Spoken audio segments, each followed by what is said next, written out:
వృషభ రాశి వారిని ఒక స్త్రీ రహస్యంగా ఇష్టపడుతుంది. ఆ స్త్రీ ఎవరో తెలిస్తే మీరు ఖచ్చితంగా ఆశ్చర్యపోతారు. వృషభ రాశి వారు ఎన్ని పనులున్నా సరే ఆ పనులన్నీ కూడా పక్కన పెట్టేసి ఒక 10 నిమిషాలు ఈ వీడియో వినడం ద్వారా మీరు భవిష్యత్ గురించి కూడా చాలా విషయాలు అనేవి తెలుసుకుంటారండి. కాబట్టి ఈ వీడియోని ఎక్కడ కూడా స్కిప్ చేయకుండా చివరి వరకు చూస్తేనే మేమేం చెప్తున్నామో మీకు పూర్తిగా అర్థమవుతుంది. ఇంకా ఎవరైనా సబ్స్క్రైబ్ చేసుకొని వాళ్ళు ఉంటే దయచేసి సబ్స్క్రైబ్ చేసుకుని లైక్ చేయడం మాత్రం మర్చిపోకండి. అలాగే జీవితంలో ఎన్ని సమస్యలు ఉన్నా షిరిడి సాయిబాబా ఆశీస్సులతో జ్యోతిష్యం చెప్పబడును. గురువు గారు సుబ్రహ్మణ్యం రాజు గారు. ప్రేమ సమస్యలు, పెళ్లి సమస్యలు, ఉద్యోగ సమస్యలు, రాజకీయ సమస్యలు, విదేశీ ప్రయాణం, ధనం నిలకడగా లేకపోవడం, భార్యాభర్తల సమస్యలు, అత్తగొడల సమస్యలు, అసితగాదాలు, ఎప్పుల బాధలు, ఇలా ఏ సమస్యలకైనా ఈ గురువుగారు చాలా చక్కటి పరిష్కారాలు చెప్తారండి. మనకి ఫోన్లోనే కూడా అన్ని విషయాలు చెప్తారు. ఈ గురుగారి ఫోన్ నెంబర్ వచ్చేసి 8639494958. చూసారు కదండి, ఒక్కసారి నమ్మకం ఉంటే ఈ గురుగారు ట్రై చేసి చూడండి. చాలా నమ్మకదమైన గురువుగారు అండి. చెప్పినట్టుగా జరుగుతుంది. 24 గంటల్లోనే చక్కటి ఫలితాలు దొరుకుతాయి. ఈ గురువుగారు అబద్ధాలు అసలు చెప్పరండి. చెప్పిందల్లా నిజమే జరుగుతుంది. కాబట్టి ఒక్కసారి నమ్మకం ఉంటే ఈ గురువుగారికి ట్రై చేసి చూడండి అండి. చాలా నమ్మకదగమైన గురువుగారు. వృషభ రాశి అనేది రాశిచక్రంలో 2వ రాశి. ఈ రాశికి అధిపతి శుక్రుడు. ఈ వృషభ రాశి వారు వ్యక్తిగతంగా చూస్తే చాలా మంచివారండి. ఎప్పుడైనా సరే ఎదురు వారికి ఏ సమస్య వచ్చినా కానీ వారికి సహాయం చేయాలనే కోరుకుంటూ ఉంటారండి. ఎదుటి వారి గురించి మంచిగా ఆలోచించడమే తప్ప మనసులో కూడా చెడుగా ఆలోచించరన్నమాట. అన్నిటికీ మించి ఈ వృషభ రాశి వారికి కష్టాలు అనేవి చాలా ఎక్కువగా ఉంటాయి. ఈ రాశి వారికి చిన్నప్పటి నుంచి కూడా పెద్ద అయ్యేసరికి కూడా ఎన్నో సమస్యలండి. వీరికి మొత్తము కూడా ఎన్నో కష్టాలు ఉంటాయనే చెప్పుకోవాలి. ఈ రాశి వారు చాలా కష్టజీవులండి. చాకిరి ఎక్కువ వీరికి. పని కోసమే పుట్టారా అన్నమాటగా ఈ వృషభ రాశి వారు ఉంటారండి. ఈ రాశికి వృషభము అంటే ఎద్దు కదండి. ఎద్దు అంటేనే ఎంత కష్టపడుతుందో తెలుసు కదండి. అలాగే ఈ రాశి వారు కూడా, ఈ రాశిలో పుట్టిన వారు కూడా చిన్నప్పటి నుంచి కూడా అంతే కష్టాలు పడుతూ వీరి యొక్క ఆలోచన విధానం కూడా అలానే ఉంటుందండి. అలాగే వీరికి కోపం వచ్చినా కూడా అలాగే ఎక్కువగానే వస్తుందండి. వీరికి శక్తి సామర్థ్యాలు కూడా ఎక్కువనే చెప్పుకోవాలి. అయితే ఈ మధ్యకాలంలో కొంచెం చిన్న అనారోగ్య సమస్యలతోటి బాధలు పడుతూ ఉన్నారు. ఎందుకంటే మనకి చుట్టుపక్కల కూడా ఎంత కష్టపడ్డా చుట్టుపక్కల కూడా అందరూ మనకి అనుకూలంగా ఉంటే, అందరూ మనతో మంచిగా చూస్తే, మంచిగా ఉంటే మనం ఎంత కష్టపడ్డా కూడా ఆ కష్టాన్ని మర్చిపోగలుగుతాం. కానీ ఇప్పుడు ఈ ఉన్న సమాజంలో ఎలా ఉన్నారంటే మనుషులు గుంట నక్కల్లాగా తయారయ్యారు.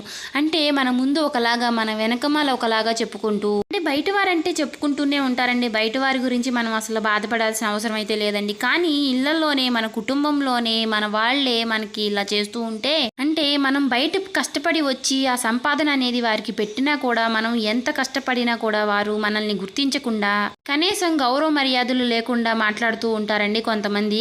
కొంతమంది విషయంలోనే అలా అందరూ అలానే ఉంటారని చెప్పట్లేదండి. కొంతమంది విషయంలో అలాగా ఈ వృషభ రాశి వారి యొక్క విషయంలో కూడా అలాగే కొంతమందిని గమనించినట్లయితే ఇంట్లో గౌరవ మర్యాదలు అనేవి కొంచెం తక్కువగా మాట్లాడడము, వారికి విలువ ఇవ్వకుండా మాట్లాడడము, ఇలా జరుగుతుంటే వారు కొంచెం మానసికంగా కృంగిపోతూ ఉంటారనమాట. నేను ఇంత కష్టపడుతున్నాను వీళ్ళ కోసమా, నేను వీళ్ళ నన్ను ఇలా మాట్లాడుతున్నారు, ఇలా చూస్తున్నారు అనే విధంగా వారు ఆలోచిస్తూ ఉంటారండి. అలా మానసికంగా కృంగిపోతూ ఉంటారనమాట. కాబట్టి ఎప్పుడైనా సరే, ఎక్కడైనా సరేనండి, మనం కుటుంబ యజమాని అనే వారిని గౌరవించాలండి. పురుషులైనా సరే స్త్రీలని బాగా చూసుకోవాలి, స్త్రీలైనా సరే పురుషుల్ని బాగా చూసుకోవాలండి.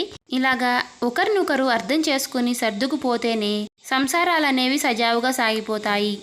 ఈ వృషభ రాశి వారు వీరు అన్ని రంగాల్లో ఉంటారండి. కొంతమంది ఉద్యోగాలు చేసే వాళ్ళు ఉంటారు, కొంతమంది వ్యాపారాలు చేసే వాళ్ళు ఉంటారు, లేదా కొంతమంది కూలి పనులు చేసే వాళ్ళు ఉంటారు. ఇలా రకరకాలుగా ఉంటూ ఉంటారండి. ఈ వృషభ రాశి వారు పనిచేసే చోట ఒక స్త్రీ వీరిని గమనిస్తూ ఉంటుందన్నమాట. వీరు ఎవరిని కూడా పెద్దగా పట్టించుకోరు. కొంతమందికి తెలిసి ఉండొచ్చు ఆ స్త్రీ ఎవరో, కొంతమందికి తెలిసి ఉండొచ్చు, కొంతమందికి తెలియకపోవచ్చు. ఎందుకంటే వీరి పనుల్లో వీరు ఉంటారు. కాకపోతే ఆ స్త్రీ వీరిని గమనిస్తూ ఉంటుందన్నమాట. ఈ వృషభ రాశి వారు స్త్రీలు కానీ పురుషులు కానీ చాలా చక్కగా ఉంటారన్నమాట. చూడ్డానికి మంచి హైట్ని, పర్సనాలిటీని కలిగి ఉంటారండి. మంచి రంగును కూడా కలిగి ఉంటారండి. ఈ రాశి వారి యొక్క ముఖంలో లక్ష్మీ కళ అనేది ఉట్టిపడుతూ ఉంటుందన్నమాట. ఇలా ఈ వృషభ రాశి వారు మంచి రూపవంతులని చెప్పుకోవచ్చు. అలాగే మంచి గుణవంతులు, మంచి సంస్కారవంతులు కూడా. ఈ వృషభ రాశి పురుషులు ఎవరైతే ఉన్నారో వారు స్త్రీలని బాగా గౌరవిస్తారన్నమాట. పెద్దవాళ్ళనైతే తల్లితో సమానంగా, చిన్నవాళ్ళనైతే తోబుట్టువుతో సమానంగా చూస్తూ ఉంటారు. ఎందుకంటే అన్ని కష్టాలు, ఒడిదుడుకులతో నలిగి పెరిగిన వ్యక్తులు కాబట్టి ఎవరితో ఏ విధంగా ఉండాలి అనే విషయాలు ఈ వృషభ రాశి వారికి బాగా తెలుసు అనమాట. వీరి పనుల్లో వీరు ఉండి బిజీగా ఉంటున్నప్పుడు ఆ స్త్రీ పదే పదే వీరిని గమనిస్తూ ఉంటుంది. అంటే వీరి వైపు చూస్తూ ఉండటం, వారు పనిచేసేటటువంటి విధానాన్ని చూస్తూ ఉండడం, వారు ఎవరితో అయినా సరే మాట్లాడుతుంటే వారి యొక్క మాటల్ని గమనించడం, ఈ విధంగా అంటే వారి విషయాల గురించి ప్రతిదీ కూడా వారి కుటుంబం విషయాలు కూడా తెలుసుకోవడం, వారి గురించి వేరే వాళ్ళని ఆసక్తిగా అడగడము, ఇలా ఏమిటంటే ఆ స్త్రీ కొన్ని సంవత్సరాల నుంచి మిమ్మల్ని గమనిస్తూ ఉంటుంది. కొన్ని సంవత్సరాలు అవ్వచ్చు, కొన్ని నెలలు అవ్వచ్చు, లేకపోతే రోజులు మించి కూడా అవ్వచ్చు అనమాట. ఇట్లా ఆ స్త్రీ మిమ్మల్ని గమనిస్తూ ఉంటుందన్నమాట. మీరేంటంటే మీ పనుల్లో మీరు బిజీగా ఉంటారు. ఒక్కొక్కసారి చూసినా కానీ ఏముందిలే అన్నట్టుగా మీరు లైట్ తీసుకుంటూ ఉంటారనమాట. అంటే మీ పనిలో మీరు ఉంటారు కాబట్టి. ఇంకా కొంతమంది ఏమిటంటే ముందుకు వచ్చి ఇంకా కొంచెం డేర్ చేసి ఏంటి అని మాట్లాడడం కూడా ఉంటుందన్నమాట. ఆ స్త్రీని మీరు ఎలా గుర్తుపట్టాలి, అసలు ఆ స్త్రీ ఎవరు అనే విషయాలు అనే సందేహం కనుక మీకు వచ్చినట్లయితే, ఆ స్త్రీ ఎవరు అంటే ఆ స్త్రీ మీరు పనిచేసే చుట్టుపక్కల ప్రదేశాల్లో ఉండవచ్చు, లేకపోతే మీ బంధువుల రూపంలో ఉండవచ్చు, లేకపోతే మీ స్నేహితుల రూపంలో ఉండవచ్చు. తనేమిటంటే ఏదో ఒక రూపంలో ఒక కారణం అనేది లేకుండా మీతో మాట్లాడడానికి ప్రయత్నిస్తూ ఉంటుంది. అంటే ఆ యొక్క సూచనలు బట్టి మీరు గుర్తుపట్టొచ్చు అనమాట. అంటే పదే పదే ఫోన్ చేయడము, మీ ఫోన్ నెంబర్ తెలుసుకుని మీకు ఫోన్ చేయడము, మీ గురించి పదే పదే మాట్లాడడము, మిమ్మల్ని విపరీతంగా పొగరడము, ప్రతిసారి కూడా మీతో మాట్లాడాలని చూడడము, ఇలా మీ యొక్క ప్రతి కలయికను కూడా గమనించడము, ఇలా చేస్తూ ఉంటుంది. మరి ఆ స్త్రీ ఎవరు, ఏంటి, ఎందుకు అలా చేస్తుంది? ఇక్కడ వచ్చేటప్పటికి మీరు ప్రతి విషయంలో కూడా ప్రతి ఒక్కరిని కూడా మనం అనుమానించిన అవసరం లేదండి. ఎందుకంటే అంటే ఆడవాళ్ళైనా సరే మగవాళ్ళైనా సరే అందరికీ మనసులు ఒకేలాగా ఉంటాయండి. మనుషులు కూడా ఒకేలాగా ఉంటారు. అంటే ఒక్కొక్కరికి ఏమిటంటే కొంతమంది చేసేటటువంటి పని విధానం కానివ్వండి, లేకపోతే మాట తీరు కానివ్వండి, వారు చేసేటటువంటి పని విధానం బట్టి, వారు హుషారుగా ఉండేదాన్ని బట్టి, వారు చురుకుగా ఉండేదాన్ని బట్టి మనం ఏదైనా సరే చక్కగా చేస్తూ ఉంటే వాళ్ళు అలా చూస్తూ ఉంటారు. ప్రతి చూపులోనూ కూడా మనం తప్పును అనేది వెతకకూడదండి. ఎందుకంటే అభిమానంతో చూసేవాళ్ళు ఉంటారు, మంచితనంగా చూసేవాళ్ళు అంటే ఫ్రెండ్లీగా చూసేవాళ్ళు ఉంటారు. అలాగా మంచినే మనం ఎప్పుడు తీసుకోవాలండి. ఎప్పుడైనా సరే ఏ విషయంలోనైనా సరే మనం మంచినే గమనించాలి, చెడుని అసలు పట్టించుకోకూడదనమాట. అలా అభిమానం అనేది అందరిపైన ఉంటుందండి. ఎందుకు నచ్చుతారో తెలియదు కానీ అలా కొందరిపైన మాత్రం ఆడవాళ్ళకి మగవాళ్ళు నచ్చుతూ ఉంటారు, మగవాళ్ళకి ఆడవాళ్ళు నచ్చుతూ ఉంటారు. అలా ఏ విధంగా అయినా సరే ఏంటి ఏ రకమైనటువంటి ఆలోచన అనేది మనం తీసుకునే దాన్ని బట్టే ఉంటుందండి, మనం ఆలోచించే దాన్ని బట్టే ఉంటుంది. వాళ్ళు మీకన్నా పెద్దవాళ్ళు అయితే అంటే తోబుట్టువులాగా అంటే అక్కల్లాగా కానీ చెల్లెల్లాగా కానీ అనుకోండి, లేదంటే మంచి స్నేహితుల్లాగా అని అనుకోండి. ఇంకా పెద్దవాళ్ళు అయ్యి ఉంటే మీ తల్లితో సమానంగా చూడండి. అంతేకాని ఇక్కడెక్కడా కూడా మనం తప్పు పెట్టాల్సిన అవసరం అయితే లేదండి. అంటే ఆ స్త్రీ కూడా మీ మీద ఎటువంటి చెడు దృష్టితోనూ మిమ్మల్ని చూడటంలా, మీ మీద ఉన్నటువంటి గౌరవంతో, మీ మీద ఉన్నటువంటి మర్యాదతోటి మిమ్మల్ని మీ ప్రతి పని విధానము కూడా మీరు ఉండేటటువంటి మీ అంటే కుటుంబంతో మంచిగా ఉండేటటువంటి విషయాలన్నీ కూడా మిమ్మల్ని గమనిస్తూ ఉంటుంది. అంతేనండి. మీలో ఉన్నటువంటి నీతి నిజాయితీ కానివ్వండి, మీరు పనిచేసే విధానం, మీరు మంచిగా నీతిగా నిజాయితీగా ఉండేటటువంటి విధానం బట్టి మిమ్మల్ని వాళ్ళు అట్లా గమనిస్తూ ఉన్నారు. కానీ అంటే ఏ వ్యక్తి అయినా సరే మీకులాగా ఉండాలి అనే విధంగా అతను మిమ్మల్ని గమనిస్తూ అభినందిస్తూ అలా ఉంటుంది అన్నమాట. అంతేగాని మీ పైన ఏ చెడు అభిప్రాయం అనేది ఉండదండి ఆ స్త్రీకి. ఆ స్త్రీ వలన మీకు ఎటువంటి నష్టము ఉండదన్నమాట. కాబట్టి ఇది మీరు గమనించాలి. ఇంకా ఏంటంటే ఈ వృషభ రాశిలో ఉన్నటువంటి పురుషులకు వివాహం కానివారు అయితే, ఒకవేళ ఆ ఎదుటి స్త్రీకి కూడా వివాహం కాకపోతే మీరు ఆ స్త్రీని వివాహం చేసుకోవచ్చు. ఎందుకంటే మనం ప్రేమించే వాళ్ళకన్నా మనల్ని ప్రేమించే వాళ్ళు దొరకడం మనకి నిజంగా అదృష్టమనే చెప్పుకోవాలండి. కాబట్టి ఎదుటి వ్యక్తులు అంత ప్రేమ మన మీద చూపిస్తున్నప్పుడు వాళ్ళని వివాహం చేసుకోవడం వల్ల మన జీవితం అనేది చాలా బాగుంటుందండి.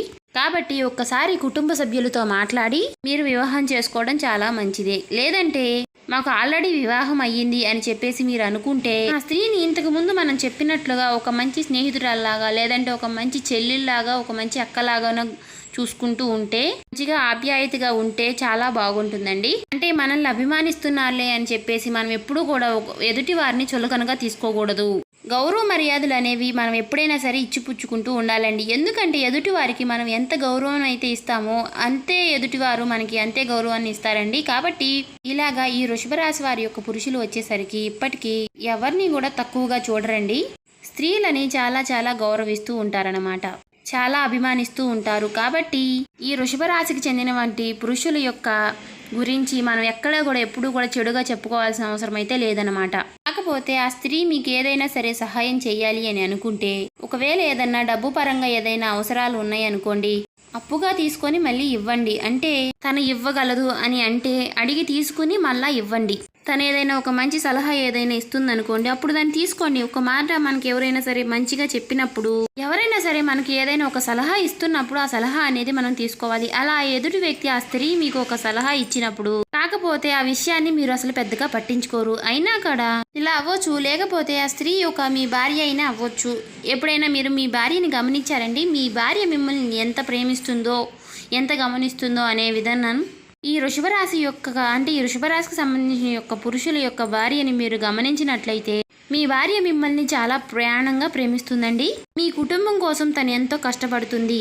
అంటే మీరు ఎక్కడెక్కడో ప్రేమను వెతుక్కుంటూ ఉంటారు కదండి. మీ భార్య కన్నా మిమ్మల్ని మంచిగా ప్రేమించే వ్యక్తి ఎవరైనా ఉంటారా చెప్పండి? ఒక మాటలో చెప్పాలంటే, మీకోసం తన తల్లిదండ్రుల్ని వదిలిపెట్టుకొని వివాహం చేసుకుని మీ దగ్గరికి ఎలా అయితే వస్తుందో, అలాంటి భార్యని మీరు ఎంతగానో ప్రేమగా చూసుకోవాలన్నమాట. కాబట్టి మీరు అందరినీ కూడా నమ్మి మాటలు చెప్తూ ఉంటారు, కానీ మీ భార్యని మాత్రం మీరు నమ్మరు. కాబట్టి వారి ప్రేమని కూడా మీరు వారిలో చూసుకుంటే చాలా మంచి జరుగుతుందండి. వారు మీకు చాలా ప్రేమని అందిస్తూ ఉంటారు, కానీ మీరు వారిని ఎప్పుడు కూడా గమనించరు. అలాగే మీరు ఎప్పుడూ కూడా మీ తల్లిదండ్రులకి అనేది విలువ ఇవ్వాలండి. ఎందుకంటే వారు మిమ్మల్ని కని పెంచి అంత పెద్దవాళ్ళని చేసినాక మీరు ఏదైనా సరే వాళ్ళు ఏదైనా కోపంలో ఒక మాట అంటే మీరు దాన్ని పట్టించుకోకుండా వదిలేస్తే, వారిని మీరు బాగా మంచిగా చూసుకుంటే మీకు ఎప్పుడు కూడా మీ పిల్లలు కూడా మిమ్మల్ని అదే విధంగా చూసుకుంటారండి.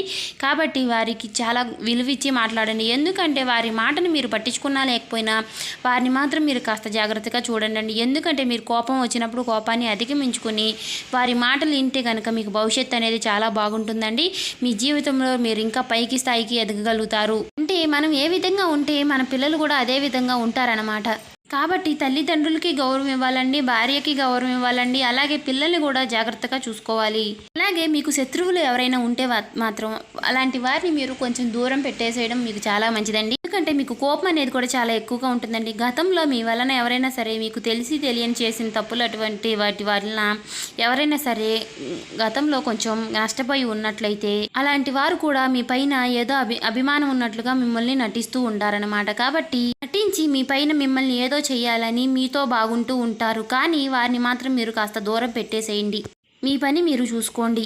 ఎందుకంటే ఎవరి పనులు వారికే ఉంటాయి. కాబట్టి మనం స్ట్రెస్లో ఉండి, మనం బాధల్లో ఉండి, మనం ఆలోచనలో ఉండి అరిచినా, గోల్ చేసినా, కోప్పడినా సరే ఎవరు కూడా పట్టించుకోరండి. ఎవరైనా సరే మన మాట తీరునే చూస్తారు. కాబట్టి మీరు చేతనైనంత వరకు చేసుకోండి. ఎదుటి వారితో మీరు ఓర్పుగా మాట్లాడడం వల్లనే మీకు మంచి అనేది జరుగుతుందండి. నలుగురిలోనూ కూడా మీరు మంచిగా బరువు బాధ్యతలతో మంచిగా ఉంటారండి. అప్పుడు మీరు శత్రువుల్ని దూరం పెట్టడం వల్ల మీకు శత్రువులు అనేవి వాళ్ళు కొంచెం తగ్గుతూ ఉంటారనమాట. అంటే వారి యొక్క బాధల నుంచి మీరు బయటపడే అవకాశాలు కనబడుతున్నాయి. కానీ ఆ స్త్రీ వలన మాత్రం మీకు 100కు 100% ఉపయోగమే ఉంది, కానీ ఎటువంటి నష్టము లేదండి.